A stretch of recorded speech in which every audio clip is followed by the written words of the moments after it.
Aujourd'hui, nous avons l'honneur de recevoir M. Elas Ibrahim Mboup, dit Félix, professeur de français au lycée Talibou Dabou. Bonjour, M. Mboup. Bonjour Abou, bonjour à la rédaction de l'AS, bonjour aux internautes, bonjour aux Sénégalais qui nous écoutent. Merci d'avoir accepté notre invitation. Alors, la rentrée 2024-2025 vient d'être effective depuis le 7 octobre dernier. Selon vous, est-ce que les nouvelles autorités ont-elles réussi leur première rentrée avec cette rentrée qui vient de se faire? Merci Abou.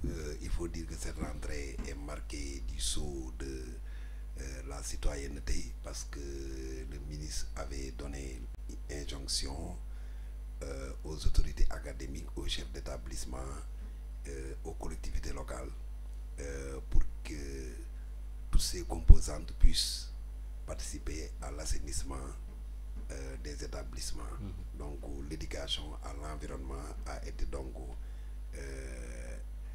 vraiment au cœur de cette rentrée et nous avons vu que des chefs d'établissement, des inspecteurs, des mairies également ont mouillé le maillot. Ça, il faut le dire, c'est une innovation majeure, même si nous avons de par le passé assisté à ce qu'on appelle le cleaning day, mais cette fois-ci c'est les composantes de l'école, parents, élèves, enseignants, administration, tout le monde a été à l'œuvre pour rendre propres les établissements. Maintenant, comme vous le savez, on ne peut pas parler de réussite parfaite, de réussite totale, parce qu'il y a des établissements qui sont sous les eaux. Il y a aussi la question des abris provisoires. Il y a aussi la situation difficile des enseignants, le problème relatif à la carrière des enseignants. Donc le problème des décisionnaires, ce sont des agents du ministère de la fonction publique. Il s'agit même des agents de l'État qui, après la retraite, se retrouvent avec des pensions extrêmement maigres au point qu'ils ne parviennent pas à joindre les deux bouts. Donc il y a tellement de problèmes. Je crois bien que les nouvelles autorités vont prendre à bras le corps tous ces problèmes et vont essayer donc d'apporter des solutions durables à ces problèmes pour que l'école puisse cette fois-ci connaître quand même une certaine accalmie, une certaine sérénité, parce que ce n'est que dans la sérénité que les enseignements apprentissages pourront se dérouler. Vous avez relevé même dans vos propos qu'il y a des écoles qui sont encore sous les eaux et il y a le problème des abris provisoires. Est-ce que le concept Ubbi Tay Jàng Tay a été effectif? Donc voilà un très beau concept, Ubbi Tay Jàng Tay. Comme vous le savez, ce concept, avant d'être porté en bandoulière par les autorités, c'est un concept que des localités ont toujours respecté. Moi, je me rappelle quand j'étais au lycée d'excellence, j'appelle ça lycée d'excellence, même si c'est une école publique, le lycée de Mbacké qui faisait un taux d'admission au baccalauréat de plus de 95% chaque année. Vraiment, les gens ne tardaient pas à commencer les cours, mais tout dépend des conditions. Vous savez, on ne peut pas être dans un établissement où il y a, qui n'a pas été désherbé, un établissement où il y a des reptiles, un établissement sous les eaux, et être en mesure donc de faire du Ubbi Tay Jàng Tay. Donc le Ubbi Tay Jàng Tay doit être assujetti à un certain nombre de conditions. Aujourd'hui, l'exemple que les collectivités locales au Sénégal doivent copier, c'est l'exemple de Khombole, ma ville natale, le maire, et tout le monde en parle. Et c'est un long, voilà, Magaye Boye, c'est un très long processus. Donc le concept de Ubbi Tay a non seulement été bien pensé, mais a été préparé et structuré autour donc de certaines valeurs, autour d'une certaine stratégie. Tout le monde est impliqué, les artisans de la ville sont impliqués.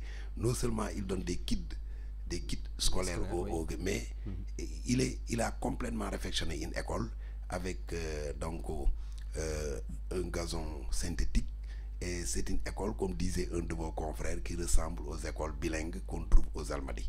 Et pourtant, c'est dans cette ville, ce petit patelin. Donc il y a des conditions, il y a des préalables pour que le concept puisse être effectif. Effectivement, il y a des préalables. Les préalables d'abord, il faut que même je vais vous dire une chose. On peut dire Oubitey Dianguetey, d'accord, dans un établissement qui est désherbé, désinfecté, il n'y a pas de problème de tablement, mais il y a un préalable. Par exemple, s'il manque des enseignants, est-ce que cet établissement peut faire du Oubitey Dianguetey?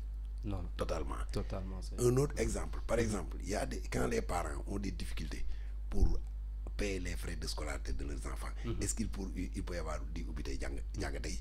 Mais tous ces paramètres ont été pris en compte par Maguette Boye parce qu'il donne des kits scolaires aux enfants. L'enfant a tout ce dont il a besoin le jour de l'ouverture. La veille de l'ouverture même, il vient à l'école, on lui donne un sac où il a tout. Et cet enfant peut faire du Oubitey Dianguetey. D'accord. Mais la rentrée scolaire qui vient de se faire reste marquée par une polémique autour du port vestimentaire, notamment le voile. Que comprenez-vous, ou bien comment comprenez-vous cette polémique autour du voile? Vous savez, en tant qu'acteur dans le secteur depuis plus de 25 ans, cette question m'a beaucoup préoccupé. Et il y a un réflexe même de journaliste ou de chercheur qui m'a poussé. Je me suis approché je me suis approché de personnes qui connaissent bien le secteur de l'enseignement privé catholique. Mais vous savez, voilà une question qui est très sensible et qui peut nous mener un peu loin. La question du voile, pour moi, c'est un faux problème. Il n'y a pas, de mon point de vue, d'établissement privé catholique qui opprime ou bien qui fait fi de la foi musulmane. J'ai discuté avec des gens. Vous savez, le voile ne peut pas gêner l'église catholique parce que le voile ne les gêne pas, les religieux sont voilés, donc ça ne les gêne pas. Mais ce qu'on doit dire aux parents d'élèves et aux élèves, c'est que lorsqu'on vient dans un établissement, il faut respecter le règlement intérieur de cet établissement. Il est vrai qu'il y a un règlement intérieur autour duquel tout le monde s'accorde, mais quand même les écoles ont des spécificités. Vous pouvez être dans un établissement où on vous dit privé que dans cet établissement la pratique du taekwondo est obligatoire. D'accord, oui. Voilà, c'est possible. Mais donc, si vous ne pratiquez pas le taekwondo, ou bien vous pouvez même avoir, de mon point de vue, une école où on te dit ici, on apprend le grec forcément. Si tu ne fais pas grec, tu ne peux pas intégrer cet établissement. C'est des spécificités. Donc, mais vouloir aborder cette question au point de frustrer une minorité, au point donc de remettre en cause les dons d'une minorité, moi je pense que c'est un peu maladroit. Et cette question, je crois, peut faire l'objet d'un règlement pacifique. C'est par la concertation, le dialogue. Oui, mais voilà. On pose la question sur l'angle religieux. Est-ce que le voile n'est pas d'abord une problématique de société, une problématique sociétale qu'on peut traiter, qu'on peut discuter? Très bien, d'accord. Moi, vous savez, la religion est en dehors de l'école. Oui. Il est vrai qu'il y a dans les établissements, les gens mettent l'accent sur l'aspect religieux. Par exemple, il y a le catéchisme qu'on fait dans les écoles privées. Oui. Mais quand on fait le catéchisme, les élèves musulmans de confession musulmane ne sont pas obligés d'assister à ces séances religieuses, à ce rituel. Donc, oui, mais je voudrais dire, est-ce qu'on ne fait pas fausse route de poser la question du voile sur du côté, en tout cas, religieux, sur un point de vue religieux? Voilà. Est-ce que ce n'est pas un problème de société d'abord? Vous savez, c'est un problème de société. En fait, le voile n'est même pas propre à nos civilisations. Parce que nous avons des sociétés où les femmes se rasent. Oui, effectivement. Nous avons des sociétés en Afrique. Moi, je parle de Angélique Kidjo, on l'a vu la tête complètement rasée parce que ça relève de sa culture. Vous savez, moi, j'ai à travailler sur la violence, mais la violence n'est pas seulement que physique et verbale. Ce qui se passe sur Internet, on insulte des gens, mais la violence, elle est culturelle, elle est psychologique. Lorsqu'on nous impose une habitude, une culture, un comportement qui relève d'une culture qui est étrangère à la nôtre, nous sommes en face de ce qu'on appelle la violence psychologique. Moi, je pense que cette question, vous savez, quelqu'un même a tranché en disant, sachant que ce règlement intérieur de cette école ne m'arrange pas, n'est pas conforme à ma religion, je ne dois pas y amener mes enfants. Un, il y a quelqu'un qui a raisonné comme ça. Deux, il faut qu'on évite de créer, il faut qu'on évite de faire croire à nos enfants qu'il y a une différence entre les Sénégalais. Certains ont fait du prosélytisme religieux. Oui, oui, c'est ça la vérité. Parce que je m'en suis ouvert à quelqu'un qui me dit que vous êtes dans une école. C'est une école où vous pouvez partager la même rangée avec des garçons, mais vous dites que moi, je ne partage pas de rangée avec un garçon. Parce que je suis voilé. Hein? Autre chose, on vous dit, mettez-vous en rang, vous vous mettez en rang, en file indienne. Tendez les bras, quand vous tendez les bras, celui qui est devant, vous devez mettre ton bras sur son épaule. Si c'est un garçon, vous dites c'est haram. Mais ça, c'est du prosélytisme religieux. Il faut qu'on se dise la vérité. Non, mais... À ce point, moi, je crois bien que je choisis une école franco-arabe où tout le monde est voilé, où on évite, où on interdit aux enfants donc de porter même des chaussures, certaines chaussures. Oui, il y a, des robes. Le ministre de l'Éducation a pris un arrêté, alors autorisant maintenant la reconnaissance, ou bien où l'État reconnaît maintenant les signes religieux dans les établissements scolaires. Est-ce que cette décision ne remet pas en cause le caractère même laïque de l'État, de l'école, bien sûr? Voilà, tout à l'heure j'ai parlé du prosélytisme religieux. Vous savez, la manifestation d'un signe religieux dans un établissement ne me dérange pas, moi. Par exemple, je peux recevoir un élève qui porte sa croix, mais ça ne va pas me gêner. J'en ai reçu dans mes classes. Nous avons reçu des élèves avec des ndjel. Moi, j'ai fait Mbaké. Oui. Où à midi, les élèves entonnaient des khassaïtes. Mais ça ne gênait pas les professeurs chrétiens. Ça ne gênait pas les professeurs musulmans. Les professeurs tidianes, ça ne les gênait pas. Et à midi et demi, bon, ils le rangent, leur natte, etc. Ils entrent en classe, ils étaient très disciplinés. La religion ne les éloignait pas de l'école, la religion ne les éloignait pas de l'éthique. Donc, en quoi cela doit me gêner? Donc, mais faisons attention parce que chrétiens et musulmans ont cohabité pacifiquement. Chrétiens et musulmans ont partagé les mêmes salles de classe. Même j'ai dit dans un post Facebook que chrétiens et musulmans ont vu leur sang couler sur un même mortier le jour de la circoncision. Et là, je paraphrase un autre français, un autre sénégalais qui parle de la circoncision, qui dit que nous avons tous eu nos gouttes de sang se sont coagulées, notre sang s'est coagulé sur un même mortier le jour de la circoncision. Faisons attention. Et voilà. Il y a une question en tout cas qui préoccupe notamment les acteurs du système éducatif. La baisse de niveau est alarmante. Si l'on se réfère aux chiffres du baccalauréat de l'année dernière, en 2024, le taux était de 48% contre 54% en 2023. C'est la même tendance baissière qui a été notée au niveau des examens du BFM et du CFE. Comment expliquez-vous cette tendance baissière? Très bien. Vous savez, la baisse du niveau est devenue une réalité dans bien des secteurs. Partout le niveau a baissé. Même le niveau des ministres a baissé, il faut le dire. Le niveau des députés a baissé. Voilà. Donc, quand je me souviens des prises de parole de, comment il s'appelle encore, Maître Babacar Niang, député, quand je me souviens de la prise de parole de Iba Der Thiam à l'Assemblée nationale, de la prise de parole de Abdourahim Agne à l'Assemblée, c'est différent de ce qu'on voit à l'Assemblée, des insultes, des bagarres. Donc, même... C'est général. C'est général. Le niveau des ministres, on voit des ministres qui font des fautes, on nous sort des communiqués qui ne respectent pas les normes administratives, des communiqués bourrés de fautes, des posts Facebook de grandes personnalités politiques où il y a des fautes. Donc la baisse du niveau, elle est générale. Mais spécifiquement à l'école. Voilà, mais maintenant parlons de l'école. Vous savez, l'école, il y a un paradoxe. Le paradoxe, c'est quoi? Il n'y a pas une baisse du niveau académique des enseignants. Il n'y a pas cette baisse. C'est-à-dire que... Oui, mais est-ce que vous ne faites pas du corporatisme? Non, attendez, il n'y a pas... C'est-à-dire, d'accord, il y a plusieurs facteurs. Cette baisse du niveau au niveau de l'école, elle est générale. Et les responsables sont partagés. Il y a la responsabilité de l'État, la responsabilité des enseignants, la responsabilité des parents et même la responsabilité des élèves. Mais les élèves, je peux leur responsabilité peut être imputée à leurs parents. Donc, pour ce qui est de l'État, vous savez, quand on veut que le niveau ne baisse pas, il faut mettre les moyens. Il faut bien rémunérer les enseignants, il faut les motiver, parce que la motivation est source de réussite en pédagogie, dans les enseignements apprentissages.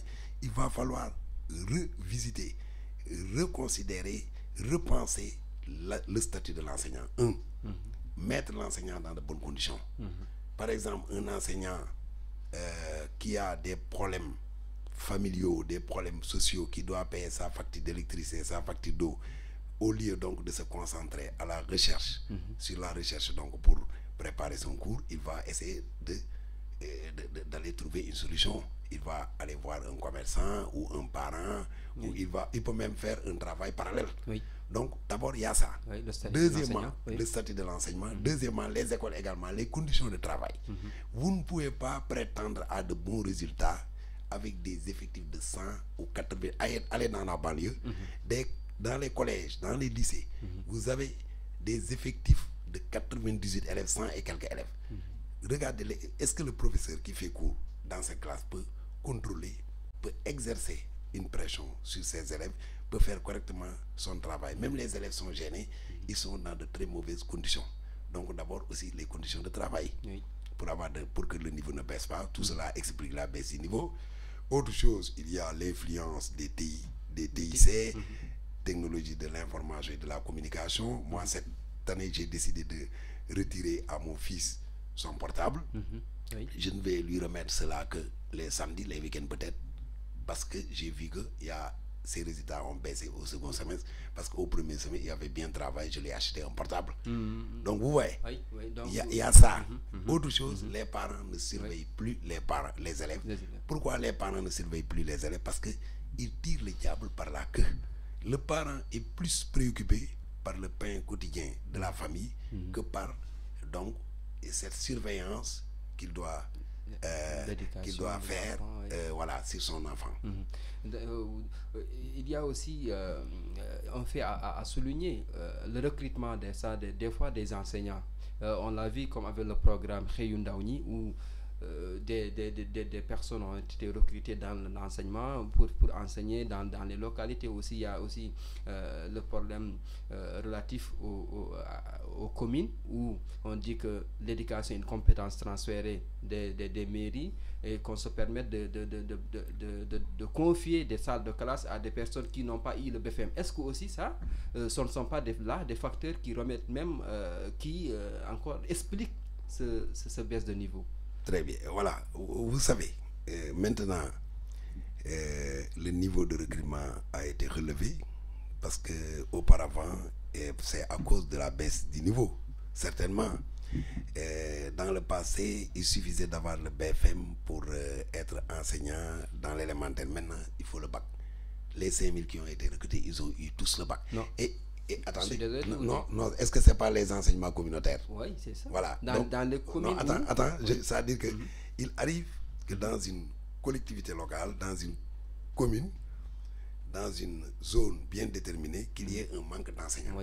Maintenant, les élèves, au lieu donc de fermer la classe, au lieu de faire un transfert à ces élèves qui vont parcourir 4 km pour aller dans un autre village, je crois qu'il y a la possibilité pour cette collectivité, pour cette communauté, de recruter quelqu'un. Souvent, c'est dans le cadre de la conférence des compétences transférées. Oui, de recruter quelqu'un. Voilà, on les appelle, je crois bien, des enseignants communautaires, etc.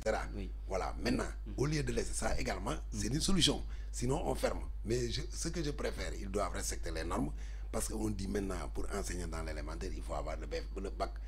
Donc, s'ils trouvent quelqu'un qui n'a que le brevet, ils peuvent ne pas le prendre.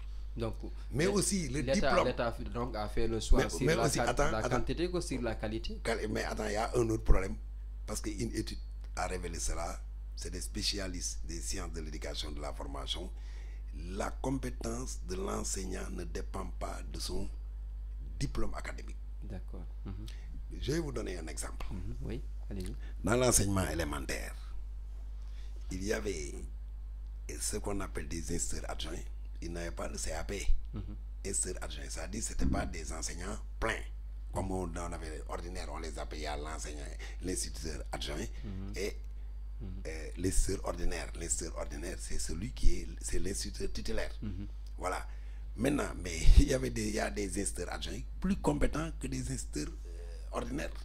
Et dans le passé, dans les établissements, on voyait des instituteurs adjoints qui tenaient des classes de terminale mieux que des instituteurs ordinaires qui, pour la plupart, avaient le bac. Dans le passé, nous, quand on était à l'école élémentaire. Pourquoi? Parce que si les instituteurs adjoints sont plus expérimentés, pédagogiquement parlant, ils sont mieux assis que les autres, on leur confie des classes d'examen. Ça également, donc c'est la pédagogie. L'expérience aussi, ça compte, la pédagogie, parce que l'enseignement, ce ne sont pas les diplômes qui enseignent. Ce qui enseigne, c'est le génie, le talent et l'expérience qui enseignent. Ce n'est pas les diplômes. Par exemple, je vais vous donner un exemple. Moi, je suis prof de lycée. Mais prenez un professeur d'université qui n'a jamais fait le lycée, qui n'a jamais fait le collège. Vous le mettez dans ma classe de première pour qu'il fasse un cours aux élèves. Il risque de sortir. Le lendemain, les élèves vont dire qu'on préfère le cours du professeur qui était là, titulaire, du professeur de lycée. Parce que ça veut dire que ce n'est pas les diplômes, ce n'est pas les connaissances qui enseignent. Les connaissances sont bonnes, on les transmet quand on enseigne. Mais elles ne suffisent pas. Ce qui enseigne, c'est la pédagogie, qui est l'art de transmettre de la façon la plus simple des connaissances. Vous l'avez souligné tout à l'heure dans vos propos qu'il faut une refonte du système éducatif. Selon vous, sur quel levier les nouvelles autorités en place devraient s'appuyer pour essayer de relever la barre, comme on dit? Voilà. Vous savez, je crois bien qu'aujourd'hui, il faut qu'on change de paradigme. Aux nouvelles autorités, je conseille de ne pas écouter certains syndicalistes. Parce que les syndicalistes, en réalité, ils sont très loin. C'est des jeunes comme moi. Plus ou moins, nous commençons à vieillir. Bientôt, on a fait plus de 25 ans. Mais pour la plupart d'entre eux, je suis le doyen. Mais en parlant de je suis plus âgé. En parlant de syndicalistes, je ne pense pas que vous faites référence à Dambodj, qui est l'actuel directeur de SOSIP, et Moulamine Dianté, récemment nommé PCA. Vous ne faites pas référence à ces syndicalistes-là. Ces deux personnes que vous venez de citer sont pour moi des frères, des parents. Mais Moulamine Dianté est quelqu'un que j'estime beaucoup, qui a beaucoup apporté au syndicat SAEMS, dont il était le secrétaire général, et j'ai eu à travailler avec lui en ma qualité de secrétaire départemental. Donc, à la limite, Dianté me considère comme un beau-frère parce que ma femme est de la Casamance comme lui. Maintenant, Dambodj également, il me l'a dit, il y a 3 choses qui nous lient et 3 choses que je n'ai pas besoin de rappeler sur ce plateau. Dam est un camarade de promotion à l'école normale, mais également, il a été dans la même classe que mon frère aîné. Autre chose, la troisième, j'ai pas besoin, il a fait la même grève de la faim. Oui, avec mais les syndicalistes. Mais vous savez, le syndicalisme débouche sur tout. Ce sont des syndicalistes qui se sont engagés sur le terrain politique. Et quand on s'engage sur le terrain politique, c'est assez risqué. Donc vous ne faites pas référence à eux? Non, je ne fais pas. Non, je ne dis pas. Je ne les attaque pas. Ils se sont battus, mais aussi, Dianté, lui, il a su faire le distinguo entre la politique et le syndicalisme. Il a commencé à faire la politique quand il a quitté le syndicat. Pour le cas de Dambodj, ce que je lui reproche, à un moment donné, il a voulu mêler le syndicat avec la politique. Parce qu'un jour, je l'ai vu en train de faire un live, il était derrière les symboles de son syndicat. Et ce syndicat, en réalité, peut être considéré comme un démembrement du parti pour lequel Dambodj s'était engagé. Ça, c'est regrettable. Mais le reste, je n'ai rien à... Il mérite. Je disais même que Dambodj mériterait même d'être ambassadeur du Sénégal en Grande-Bretagne parce qu'il est professeur d'anglais, etc. C'est ce que je disais. Donc je ne lui envie, je ne lui refuse absolument rien. Mais de ne pas écouter les syndicalistes après vous. Les syndicalistes, quand je dis carriéristes, il ne faut pas les écouter. Moi, je crois bien qu'il y a beaucoup de... Il y a des gens qui connaissent les problèmes des enseignants. Mieux vaut écouter ces gens. Sur Facebook, il y a des propositions qui sont faites. Moi, je crois bien aujourd'hui, il faut essayer de résoudre le problème des abris provisoires. Il faut sécuriser les écoles. Vous savez, les écoles sont agressées. L'IA de Dakar et le préfet sont venus dans mon établissement des établissements où il y a des ateliers de mécaniciens à côté, il arrive que le professeur interrompe son cours parce qu'il est agressé au plan de la... Il y a une pollution sonore. Parfois, on met du feu, il y a la fumée, au point que si le professeur est asthmatique, il renonce, il quitte la salle. Les agressions et tout, l'environnement scolaire est agressé. Donc, tout cela, c'est des problèmes. Autre chose, la question des décisionnaires. Autre chose, je vais vous donner un exemple. Les enseignants sont les seuls qui partent en mission au mois de juillet pour le bac. Nous sommes au mois d'octobre. Le bac n'est pas payé. Les seuls. Alors que les inspecteurs des impôts et domaines, je sais, ils partent en mission, on leur paye. La semaine prochaine. Ailleurs, même chose. Donc, il y a tellement les autorités n'ont qu'à écouter ceux qui sont dans le système, qui connaissent le système, qui ne parlent pas en ayant un parti pris. Mais parlant de système, des voix indépendantes. Les nouvelles autorités, eux, ne croient pas au système. Est-ce que vous parlez pas, quand vous parlez des gens du système, est-ce que votre message ne risque pas de tomber dans l'oreille d'un sourd? J'ai pas bien saisi. Vous dites aux nouvelles autorités de ne pas écouter, d'écouter les gens du système éducatif. Mais le système, très bien. Les antisystèmes écoutent des systèmes. Très bien. Moi, j'aurais bien aimé que le ministre de l'Éducation, Moustapha Mbamba Guirassy, demande à chaque établissement. Ils sont en train de le faire. Mais ça va être un gros document. De faire l'expression des besoins. De poser le problème des enseignants. C'est-à-dire, ils le font. Et même des élèves. Parce que moi aussi, je suis dans un établissement qui a un caractère un peu spécial. Avec la spécificité suivante, on reçoit des élèves vivant avec un handicap. Oui, Talib d'abord, c'est voilà. le centre social. Ils sont venus là-bas. Le premier ministre a reçu une de nos élèves. Je ne peux pas vous parler des conditions dans lesquelles ils ont aidé. L'élève a été reçu. Je ne sais pas si c'est un élève ou si c'est d'autres élèves. En tout cas, je salue l'engagement du ministre de l'Éducation nationale qui a consisté à nous demander de faire l'expression des besoins. C'est une très bonne chose. L'expression des besoins a été faite. Donc, elle a été envoyée. Voilà. Maintenant, ils n'ont qu'à demander aux enseignants qui sont dans les établissements, dans les salles, de leur répertorier les problèmes. Et maintenant, ces problèmes, une fois répertoriés, vont être répercutés. Oui, il y a aussi, voilà. Dans la refonte du système éducatif, ce n'est pas uniquement que l'environnement scolaire, il y a aussi le problème des curricula qui, des fois, ne sont pas adaptés ou bien ne sont plus adaptés. Et là aussi, qu'est-ce que peut-on faire? Vous savez, notamment dans la refonte du système.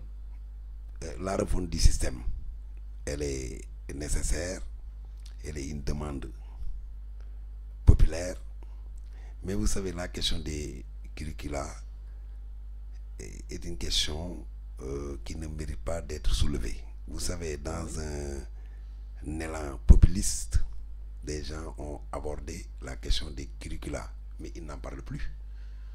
Les gens qui parlent... Attendez. Oui, vous savez, moi, je crois bien que le problème du système, ce n'est pas un problème de curricula. Le Sénégal a de très grands spécialistes de l'éducation et de la formation. On a de très bons inspecteurs de l'éducation nationale, de très bons enseignants. De mon point de vue, la question des curricula n'est pas une entrave au progrès des élèves. Vous savez, les curricula, les gens disent, il faut qu'ils soient adaptés aux réalités. Bien entendu, les curricula sont adaptés. Et puis, il n'y a pas de curricula parfait. Il n'y a pas de curriculum parfait. Les curricula, il faut les parfaire au fur et à mesure que le monde évolue. Mais les curricula dont nous disposons et avec lesquels nous enseignons ne sont pas mauvais. Par exemple, si je prends le français, la discipline, moi, que j'enseigne, quelle est la finalité? La finalité, c'est quoi? En réalité, il y a trois finalités. Permettre à l'élève d'avoir un outil de travail, la maîtrise du français, première finalité.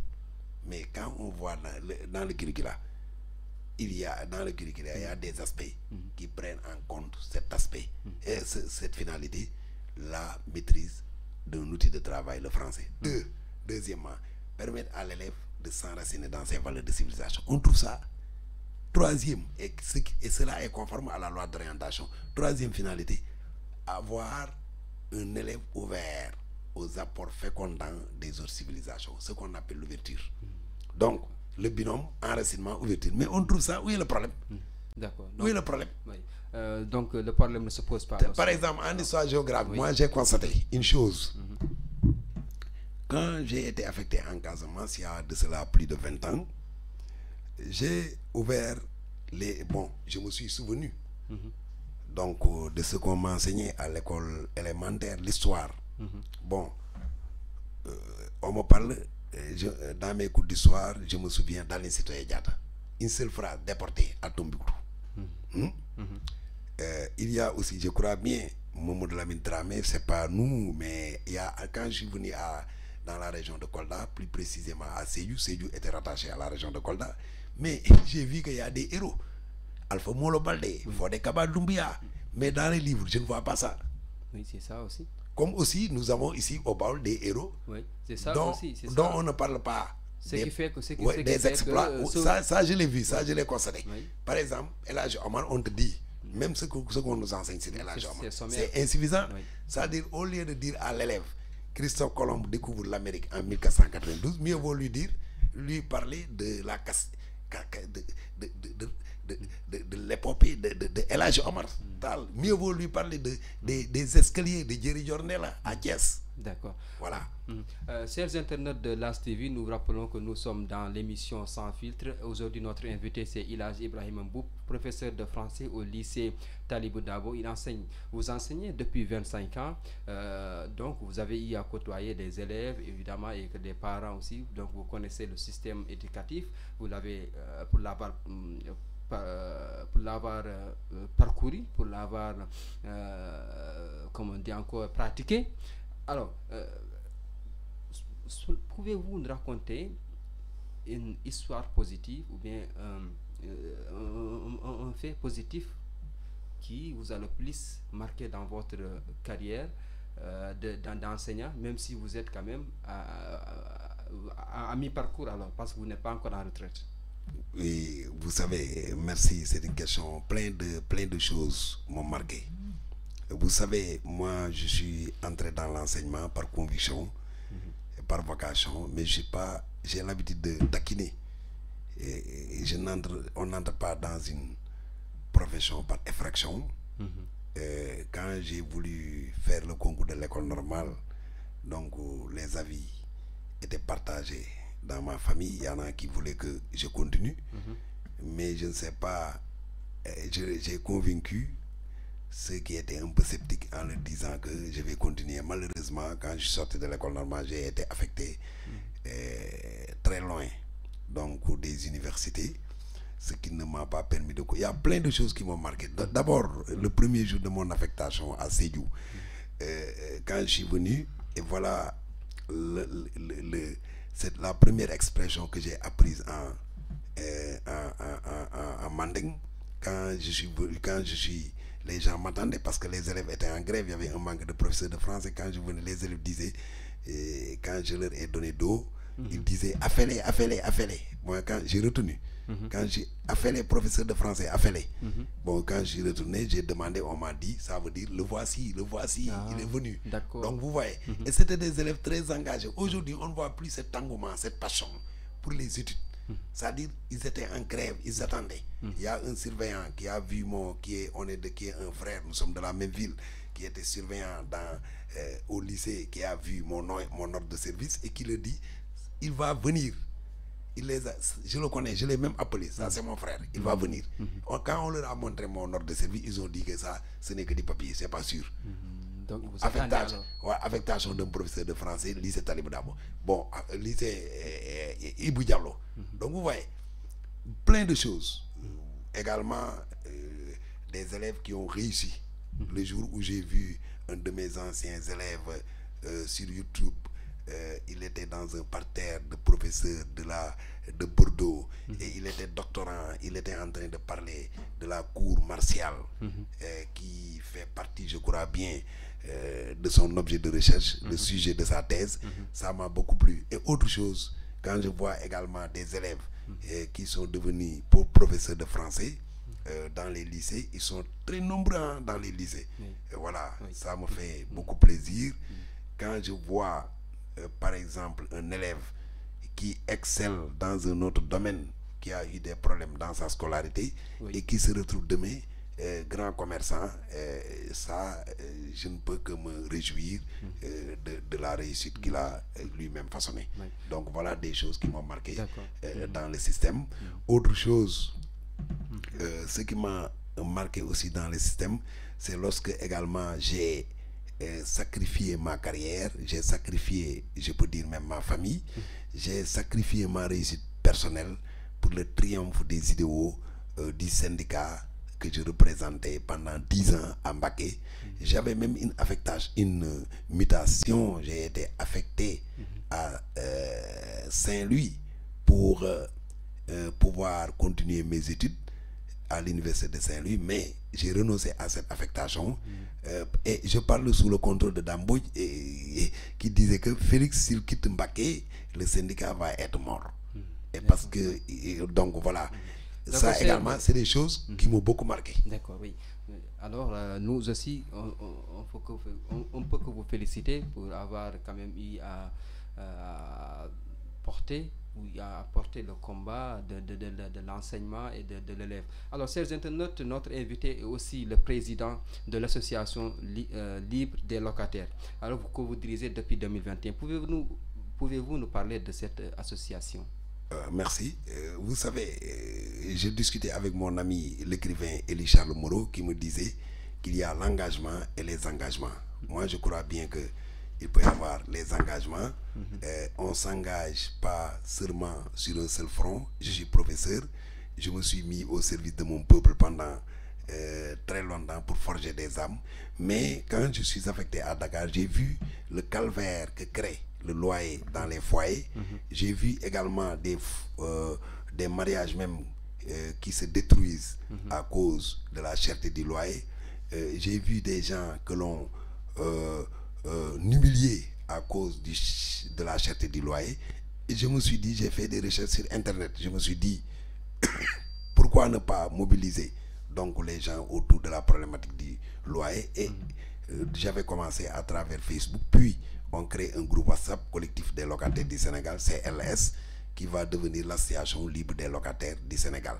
Donc, si je me suis engagé sur ce front, le front du consumérisme, c'est parce que je crois que l'intellectuel a un rôle à jouer au sein de sa société, ce qu'on appelle la fonction tribunicienne, qui consiste à alerter, donc à être utile à la cité à laquelle on appartient.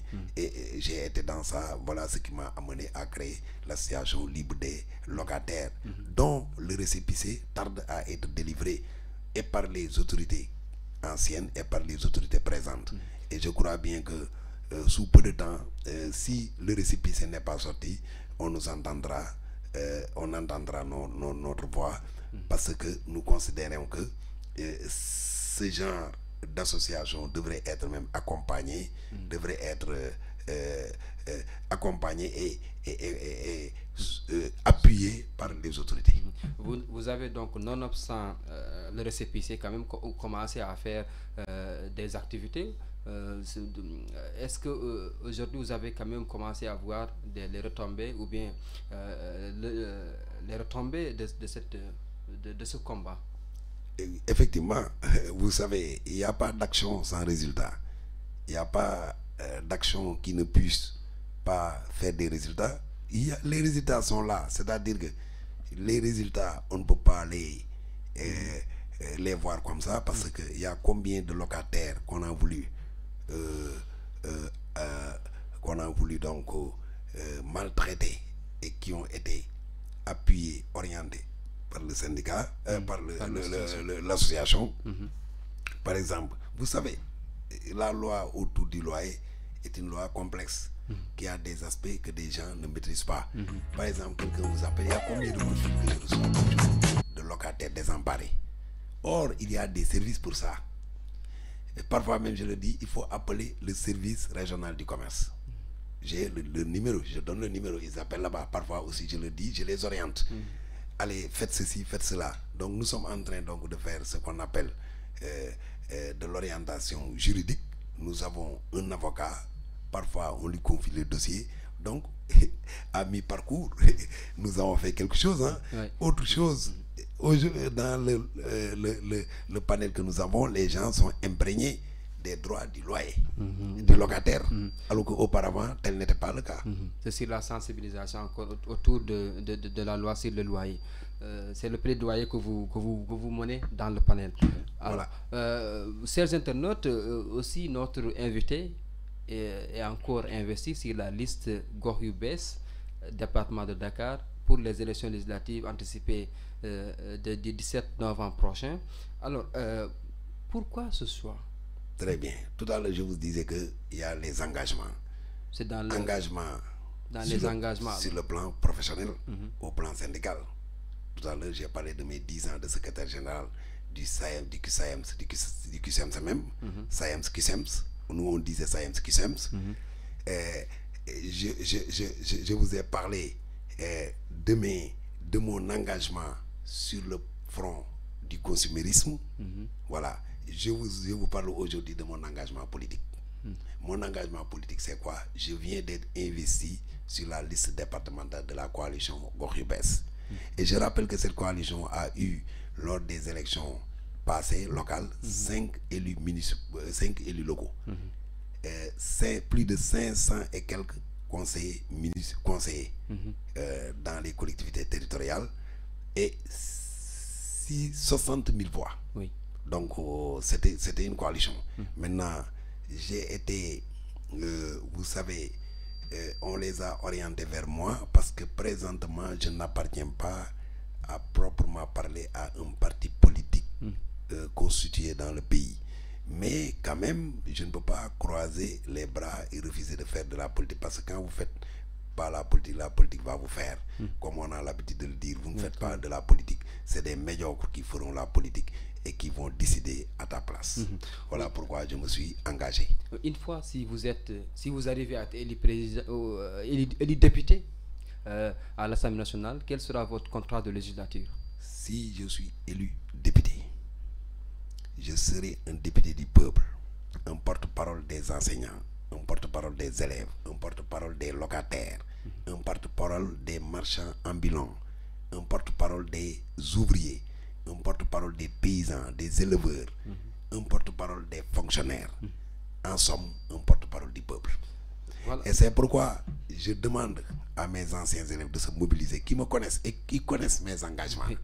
De voilà, se mobiliser. Chers internautes, nous arrivons au terme de cette émission. Votre mot de la fin avant qu'on... Le mot de la fin, d'abord je remercie votre LAS TV, je remercie donc tout le groupe de LAS de m'avoir permis de venir sur ce plateau pour échanger sur des problématiques aussi actuelles que pertinentes. Vraiment, je vous souhaite plein réussite. À vous également, vous avez été accueillant, tout comme Madame Kane. Et merci. Donc, je vous remercie. Et là, Ibrahim Mboup dit Félix, merci beaucoup d'avoir accepté de répondre à nos invitations. Chers internautes, merci d'avoir regardé cette émission. Quant à moi, je vous donne rendez-vous bientôt dans un autre numéro de Sans Filtre. Merci beaucoup.